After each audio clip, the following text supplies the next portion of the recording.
All right, folks, what if I told you that the best $10 I ever spent was on a trail map? Now, some of you may think I'm crazy. Others may know exactly what I'm talking about if they've also purchased a map for the Mount Ascutney mountain biking trails in the West Windsor Town Forest. Yes, Trail Ride Review is back, everyone, and we're starting it off by riding what is considered the holy grail of mountain biking right here in our region. We're back with Trail Ride Review. Today's focus is considered by many to be the best ride in the whole region. For those who've ridden the Mount Ascutney trails, you know what I mean when I say that they are, in fact, the best around. Located off of Coaching Lane in West Windsor, you can find the West Windsor Town Forest with a trailhead for hikers, bikers, and horse riders. What makes these trails so spectacular is that they seem to be made specifically for mountain biking, with easy inclines and incredible downhills. I only touched a fraction of the trails on this trip, and I'll be bringing you more in the future. Now, I do highly recommend that you bring a map, which can be purchased from the Brownsville General Store for $10. Without it, you'd easily get lost, so it's money well spent. Now, this route today takes me up Cloud Climber, which is a fairly easy way to ascend the uphill, as the entire trail system is set on the side of the mountain. Each intersection is marked with signs and indicators that you can cross-check with your map to know exactly where you are. Cloud Climber is a gradual uphill that zigzags across the mountain and does have some technical parts, including large boulders and roots, the usual. After passing multiple intersections, I took Fog Chaser over to pass the Buck, which offered some great switchback single track, which even caused me to have a small spill where my handlebar hit a tree, causing me to lose my balance. However, I carried on.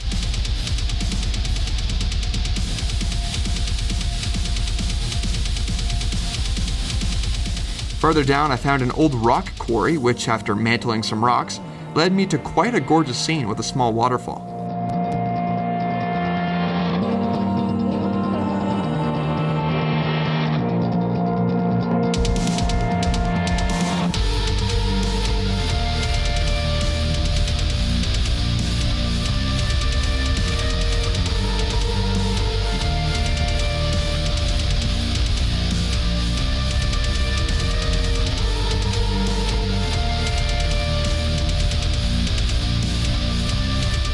After enjoying the view for a spell, I continued down the mountain and decided to test my luck on a double black trail, Quarry Chase.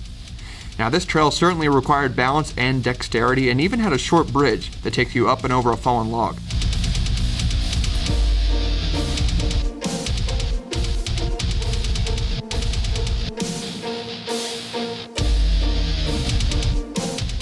At the end, I took Bypass, which offered some speedy switchback action.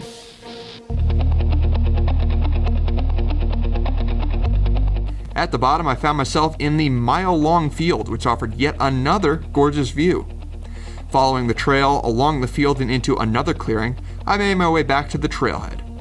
I recommend these trails to intermediate and advanced riders, although I'm sure there are some trails here that are great for beginners, yet I just haven't discovered them. Regardless, I cannot recommend this trail system enough. There's plenty here to spend an entire day on the mountain. Now, this was merely part one of our look at the West Windsor Town and Forest trails, as I only touched a small fraction of the overall trail system in only about an hour. Stay tuned for the next coming weeks as we continue to look at more of the trail system in future installments of Trail Ride Review.